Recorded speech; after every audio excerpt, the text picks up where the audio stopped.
El valor de ser padre. Parafraseando a Fernando Savater, ser padre es un valor en sí mismo, es algo de mucha importancia y de gran responsabilidad. Pero también se requiere mucho valor para ser padre en el más amplio sentido de la palabra. Algo que caracteriza a gran parte de nuestras poblaciones es estereotipar, generalizar e idealizar a ciertos personajes. Por ejemplo, tradicionalmente se ha ensalzado el papel de la madre, señalando que se sacrifica hasta lo indecible por su descendencia. En contraposición, al padre se le ha descrito como violento, lejano, directivo y, sobre todo, ausente. De sobra sabemos que generalizar no es una buena idea, pero también que cuando los fenómenos se repiten, vale la pena prestarles atención para hacer algo al respecto.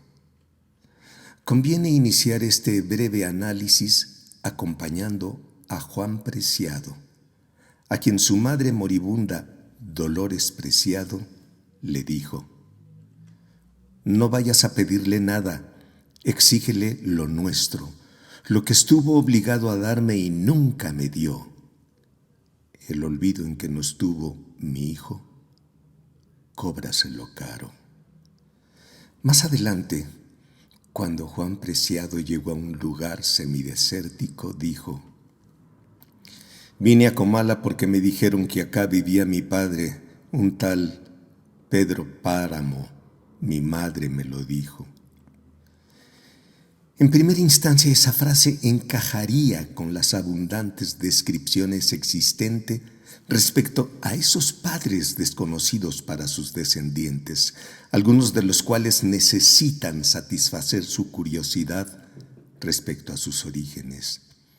Pese a sonar doloroso y cruel, todavía en estos tiempos, muchos hombres no se atreven ya no a compartir, sino a aceptar que ese dolor es algo que llevan muy adentro. Ambos comportamientos, la ausencia y la negación, se relacionan, ¿cómo no?, con la manera en que adquirimos la masculinidad, es decir, con aquellos rasgos con que nos dotaron para sentirnos, ser y actuar como hombres. Sandoval y Enríquez afirman que existen diversos mandatos en sociedades como las nuestras. Por ejemplo, los varones han de demostrar que son los descendientes de sus padres, pero no por la sangre, sino por sus actos. Fin de la cita. Acciones de ese tipo se han realizado a lo largo de nuestra existencia y se han naturalizado, pues como bien sabemos, la masculinidad no es algo determinado genéticamente, sino que la adquirimos a lo largo de esa etapa denominada socialización. Infinidad de veces he dicho que a los seres humanos nos crían y nos crean. Nos crían porque nos cuidan, cobijan, nos alimentan, nos protegen. Y nos crean porque nos enseñan, a veces violentamente, cómo debemos comportarnos por el hecho de tener genitales de hembra o de macho. En el caso de los hombres, de forma gradual se les inculca que hay rasgos inaceptables, aquellos tradicionalmente considerados como femeninos, por ejemplo, ser tierno, cariñoso, amoroso, detallista. En cambio, se encomian las manifestaciones de ira, violencia, agresión, demostraciones de fuerza y una aparente valentía que raya en la insensibilidad. Sin embargo, otro rasgo que se consideraba muy masculino era el de ser el único proveedor, justificando con ello la lejanía del hogar cuando vivía en pareja o en familia. Cuando uno de esos varones perdía el empleo o se jubilaba, sentía deteriorada su masculinidad. Sin embargo, con el paso del tiempo, aquellos hogares donde el hombre era el único que trabajaba de forma remunerada, fueron disminuyendo. Es decir, ella también salió a la fábrica, al consultorio, a la oficina, a la escuela, y eso impactó de forma importante en la masculinidad. Algunos autores señalan que ese desequilibrio en la familia tradicional ha propiciado muchos actos de violencia de género. Pero antes de continuar, conviene precisar que progenitor se refiere a un individuo capaz de engendrar, esto es, embarazar a una mujer, lo cual puede ser incluso un accidente o un acto no buscado ni voluntario. Como podrá entenderse, el progenitor no necesariamente ni se involucra ni se compromete en la crianza de su descendiente. ¿Conoces estadísticas al respecto?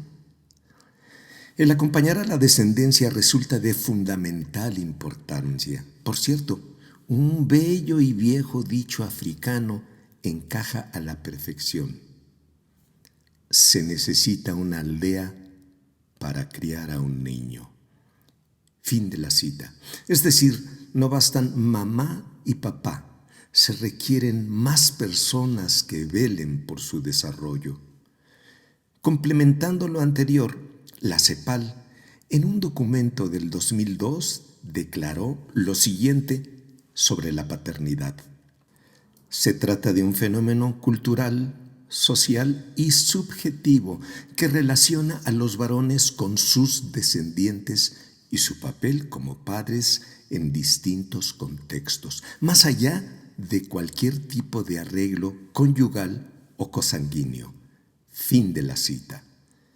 De nuevo se advierte que el contexto donde se desarrolle el individuo influirá en la forma como se comportará en el caso de ser padre.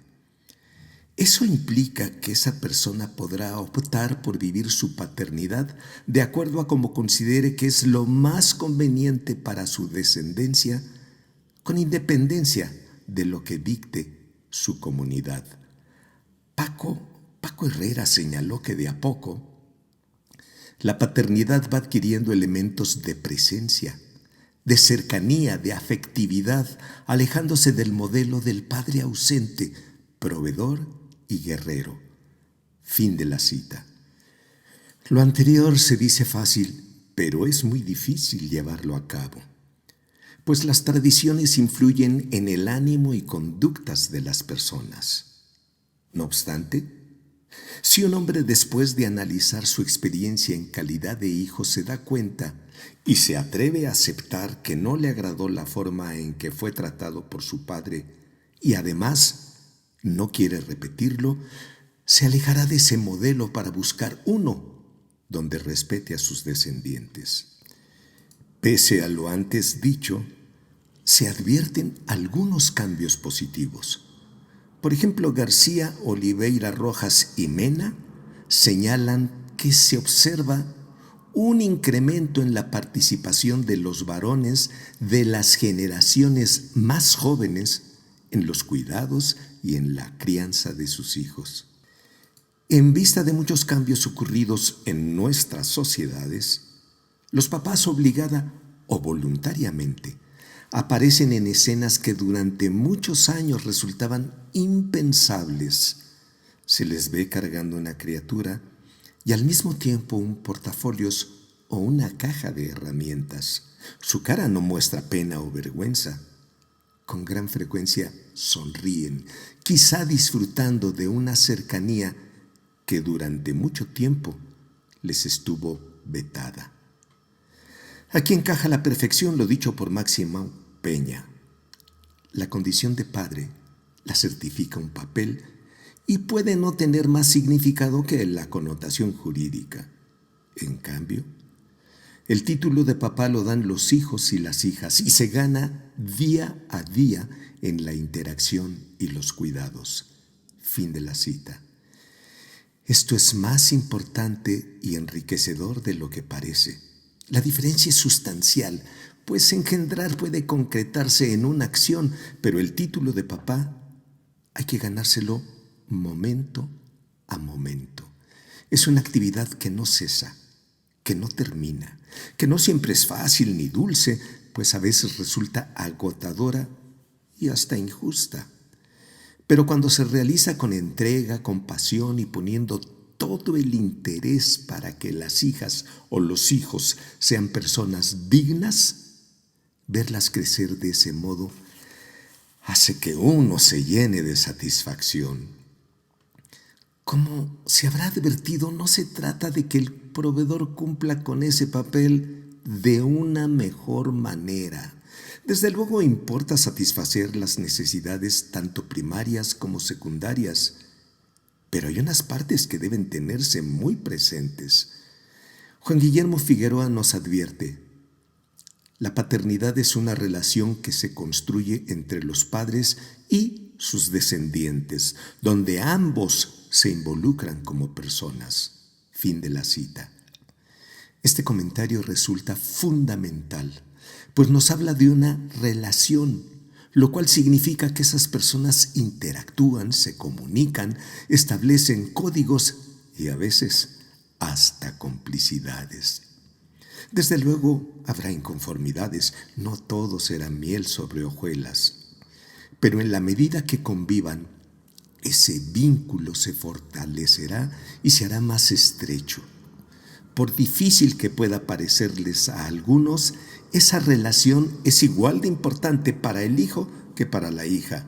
Muy lejos han quedado, o mejor dicho, ya se ha corroborado que los modelos donde la mamá educaba a las niñas y el papá, a veces, a los niños, no eran los más convenientes.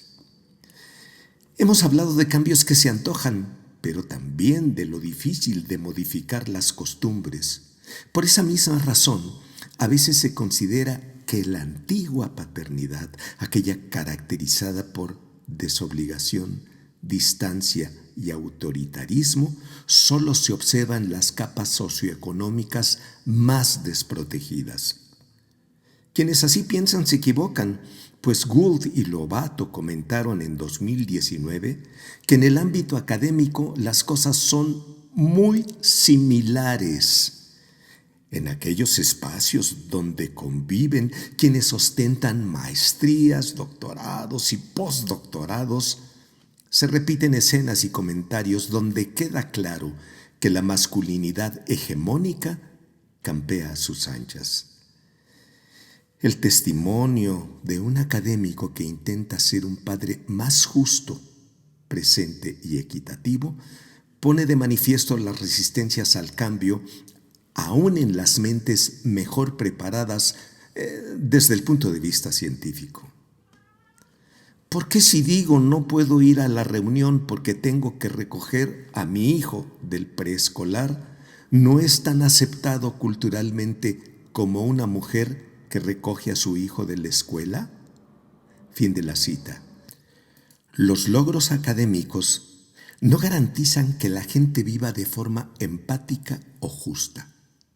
Los prejuicios y los estereotipos existen, emergiendo a la menor provocación. Habrá quien sucumba a las presiones con tal de seguir ascendiendo en el ámbito de la investigación. Pero hay otros que están luchando por sus derechos. Los mismos autores advierten: si los padres temen los juicios de los demás sobre su masculinidad al equilibrar el cuidado de los hijos con el trabajo, si son reacios a buscar adaptaciones por temor al estigma profesional, entonces el cambio resultará más difícil. Fin de la cita. Resulta interesante que esos varones preocupados por vivir su paternidad de una mejor forma, quizá deban copiar estrategias que las mujeres han empleado durante muchos años. Está clara la dificultad de cuantificar los afectos, pero te invito a hacer el siguiente experimento para el cual advierto se necesita mucho valor.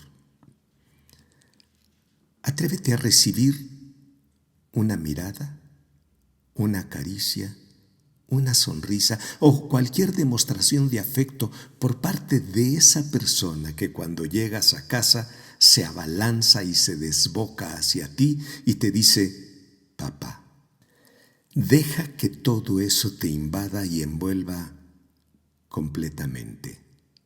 Ahora, intenta manifestar o expresar los sentimientos y emociones que experimentas, o dicho de manera más sencilla y rupestre, ¿qué sientes y cómo te sientes?